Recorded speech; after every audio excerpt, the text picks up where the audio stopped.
I told you not to cheat at bingo night, Joe.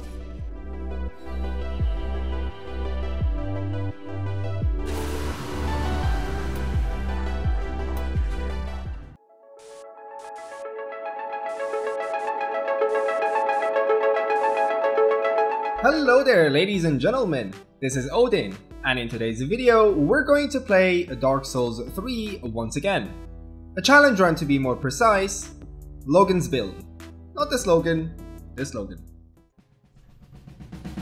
First things first, for the rules of this run, I am only allowed to use soul-based sorceries, meaning I am not allowed to use dark magic or pyromancies or any other kind of spell that requires intelligence as well as other stats. However, I'm not going to be doing the whole game as a mage because the game just gets boring, So as for my melee build, I am only allowed to use non-metal armor and non-metal shields, which you'll soon find out will turn out to be the leather shield from the Handmaiden in Firelink Shrine. Yeah, I'm gonna be as fluffy as a teddy bear. The final rule, like the last time, is that I have to beat the whole game with all the DLCs and all the bosses. So let's make this old grandpa. I picked the Sorcerer and the Life Gem as my burial gift because, well, I'm gonna be fluffy throughout the whole game. So why not get a little boost like in the beginning of the game? And I read somewhere that the only two body parts that never stop growing on a human body are the nose and the ears. That's why most old people look like they have a freaking elephant trunk on their face. So here is Loden, the descendant of our dude Logan, with the nose that never stopped growing. He looks like those medieval doctors who told you to sniff grass and you'll be fine. I woke up from death with a grumpy mood and found myself a blue drink lying around and went to Gander to see what all the fuss is about. Even grumpier than me, Gandir's anger spewed out and started wrecking the whole place. But with a few casts, he goes down with no issues. Wow, this is an improvement from the last time. I died so many times. I took the coiled sword to the elderly home in Firelink Shrine, and the sweet nurse told me to chill and take my souls to feel better. So I used my souls on intelligence and vigor. After feeling better, I left Firelink Shrine and went to High Wall of Lothric, where I was greeted with more old farts who are barely sane. After dealing with the guards outside the church, I met with an also elderly, also insane, also not making sense old lady that was the high priestess around here. Okay, so I'll just hold this up and I'll be fine. Okay, cool, bye. What? She didn't tell me a bull-sized giant dude is gonna shove his mace up in my... She also forgot to tell me that these testicle heads are gonna be carrying me. She really thinks this is fine? To carry an old man like this? And oh yeah, I used Ward's Soul to level up Vigor and Attunement. After arriving at Undead Settlement, I quickly made my way to the town square to make some new friends, but this lady here was taking it way too far, way too quickly. After falling and breaking my hips, I finally found the coziest bonfire in game. I made my way to the giant's tower and showed Onion Boy how an elevator works. After talking to Rapunzel, I continued to Roads of Sacrifices. Why? Why? Because fuck you, that's why. I don't need a fucking reason. I'm McBossington. Because we need to get sorceries, boy. These sorceries I have are not making the cut anymore. After greeting the two people who think are friends, but one of them never speaks to the other one, I finally found my master. Pupil. If I'm the one giving you the scrolls, then you're not my master. We're both masters. I got myself some real spells and used my souls to level up. I went back to Old Town and tried my luck with the curse-rotted Great Wood. And failed terribly. See, I don't do enough damage to pop the zits as quickly as I like. And this proved to be challenging. Several times. But with a bit of patience and careful timing, it goes down. After arriving at Farron Ruins, this dude hugged me to death, but it's okay because I stole the scroll and gave it to Orbeck for a boring lecture and spells I can't even use. I leveled up intelligence and bought a leather shield from the handmaid, which will be the shield I will be using for the rest of this run. I ignored the whole area and made my way to the Legion. I know what you're thinking. Dusk stuff. I just forgot, okay? But I'll come back later, don't worry. Okay, finally, the Legion. I told you not to cheat at bingo night, Joe. Now you get what you deserve. But I didn't do anything. So it was you. I had the same problem I had last time. This boss is very quick and has relatively long combos with a fast pace. It's very hard to time your cast between his combos, and since I am so fluffy, making a single mistake can mean death. But after studying his movesets for a while, you can find windows where you can cast spells, and since sorceries of this level don't stagger him, you'll need better timing than Lightning Spear.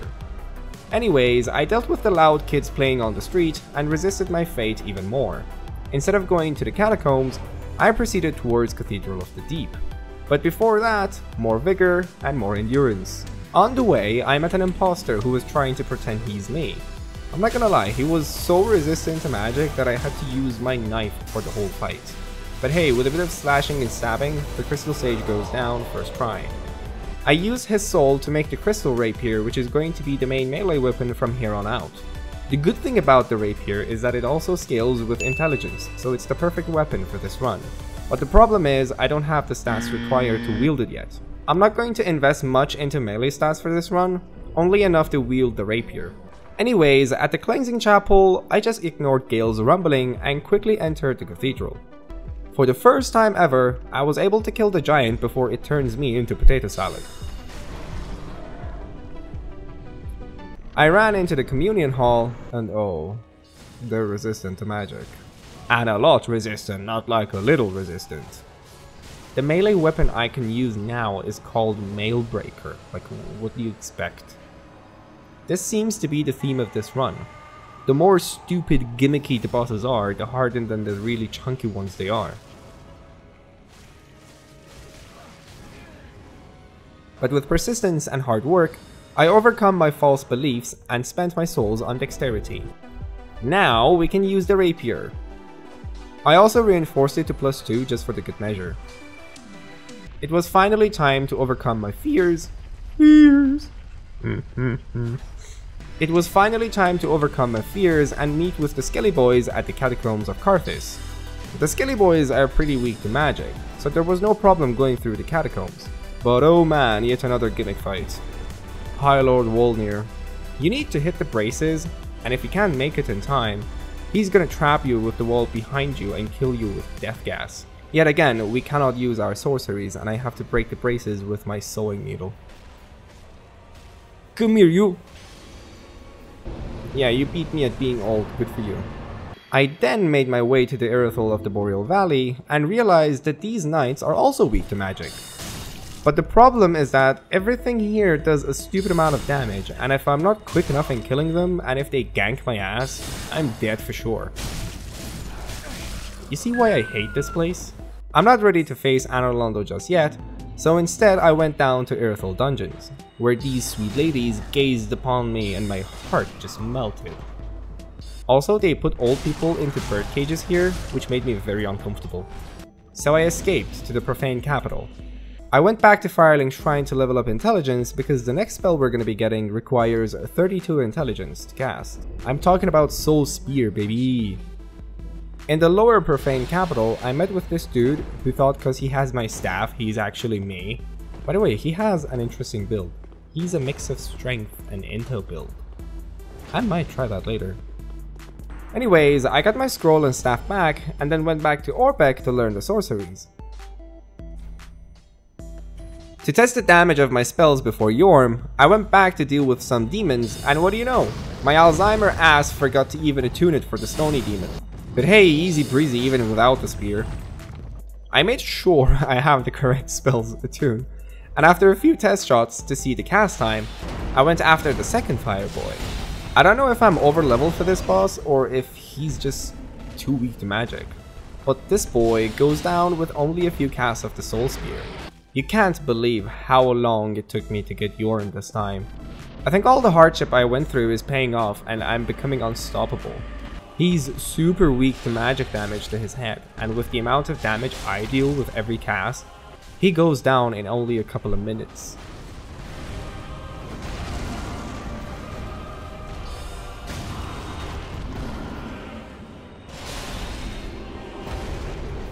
So yeah, it was a piece of cake.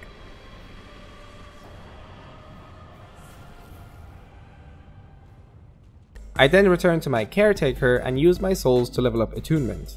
Ouch, it's getting expensive to level up. I finally tried to fight Sullivan and did it solo, and failed terribly. But hey, my damage is good, I'm just too squishy. So let's bring this guy along with us so he can be the ragdoll. Wow, that's beautiful. This might have been one of the easiest Sullivan battles I've ever had. Anyways, I finally manned up and went to Analondo to meet with Aldrich, the sucker for gods. By the time I found him, he was already sucking on poor Gwendolyn. I'm sorry, this is the last one, I promise. I've read somewhere that Aldrich is the hardest boss for sorcery builds because he is very resistant to magic. But no, I took what the website said too seriously and made a Chaos Fire Dagger just for him. Because I thought both the rapier and my sorceries would do no damage. But dude, check this out. This is good. I killed him first try. The sweet old lady called upon me and asked me to go save Prince Lothric. Since she's terrible with navigation, she summoned me to fight a dancing lady, which I quickly refused and pussied out to save my souls. I put more points into intelligence and come back to make short work of her with my sorceries.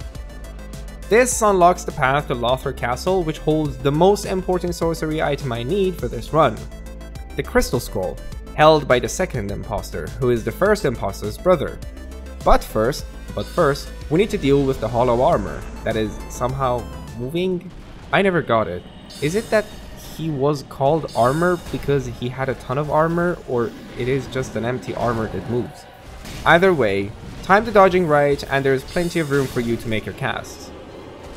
I traveled far and wide to the next bonfire and quickly entered the Nerds Club. At the Nerds Club, I realized that everything here is resistant to my magic, so I had to use the Chaos Dagger. The good thing about this dagger is that the damage also scales with intelligence, but it does fire damage. I made my way to the top and played the role of imposter myself this time, and showed him how his brother got shanked. After killing him, you get the Crystal Scroll, which is the ultimate sorcery scroll in Dark Souls 3. I brought the scroll back to Orbeck and got my sorceries. Now we have Crystal Soul Spear, baby! The only problem with the Crystal Spear though is that it costs a lot of mana, but it won't make any problem for now. I went back to the archives and got myself the Soul Laser as well. The wind-up is pretty long, but if you can cast it, it does great damage and almost always can stagger enemies. On to Lothric Bros. The Step Bro is not really resistant to magic, but he moves too fast, so the windows for casting are very slim. The younger brother, however, is pretty resistant to magic. So I decided to do it with a combination of casting and melee so I don't run out of mana. The older bro is weak to magic, but like I said, the younger bro is pretty resistant to it. So I had to switch between my rapier, the staff, and the dagger to finally beat this boss. Yeah. The curse is that I'm playing this game 8 years after its release date. Get out of here. Now for the DLCs. Let's start with Arch Dragon Peak this time. I made my way to the King's Garden and met with Osiris. This dude could be my idol. A magic dragon. Respect, dude, respect. That aside, he is pretty resistant to every damage I can deal. So it was a tough fight, unlike any other. I just had to not get hit, because almost every charge was a one-shot. Plus if I run out of mana, I have to melee him, which does even less damage. Damn.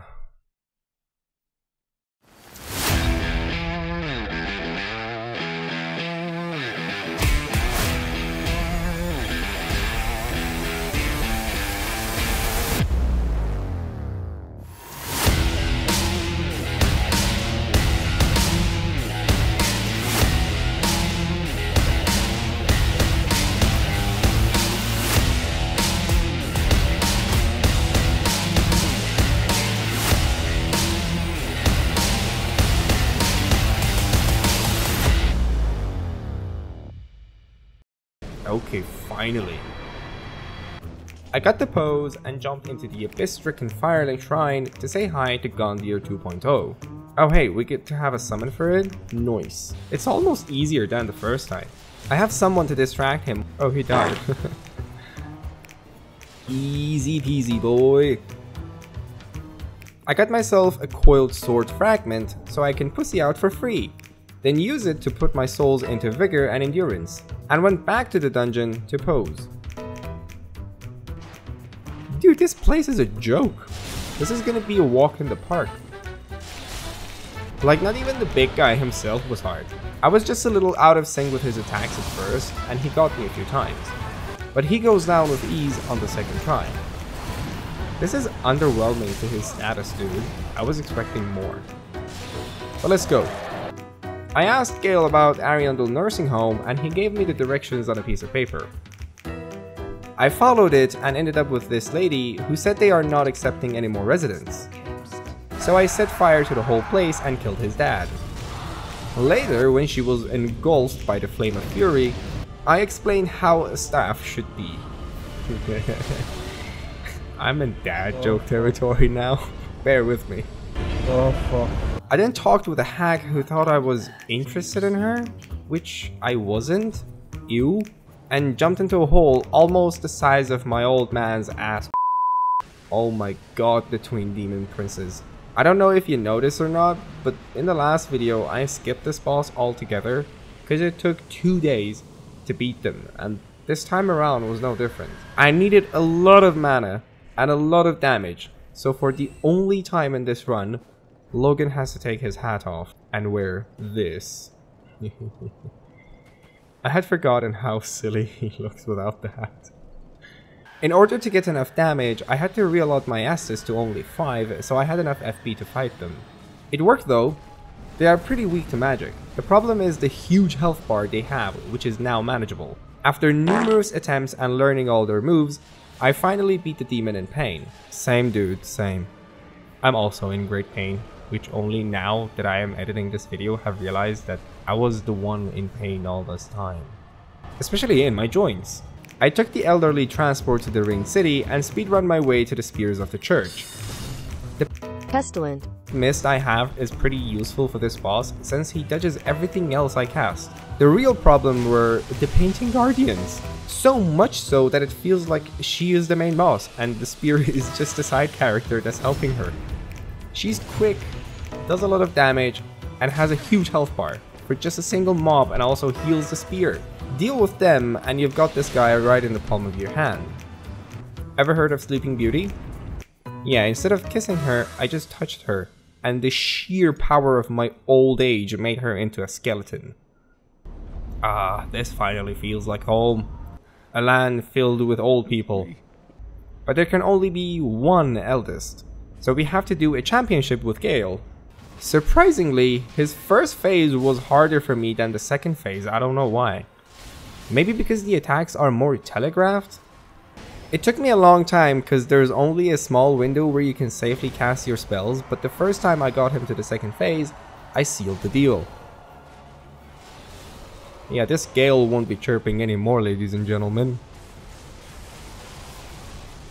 Now for the bane of any Dark Souls player, Dark Eater Meteor. Surprisingly, the best build to go up against him is the mage build because of the Pestilent mist.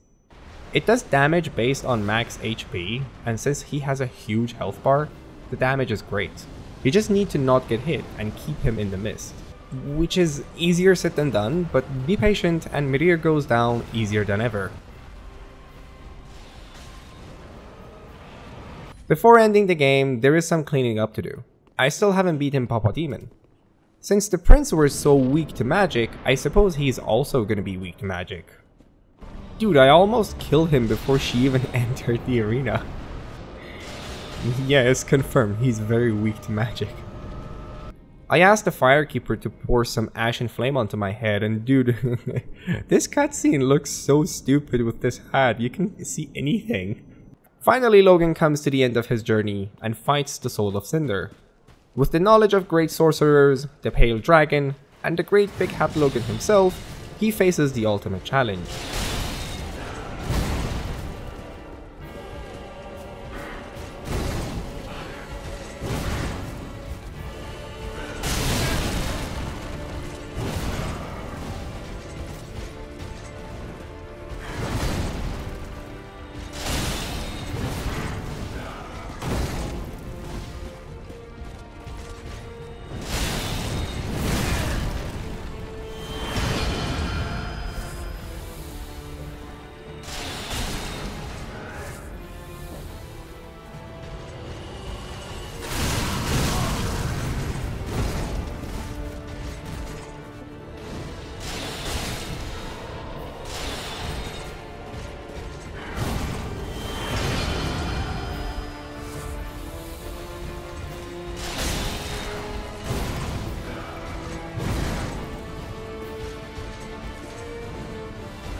Wait. Let me see if you get the reference.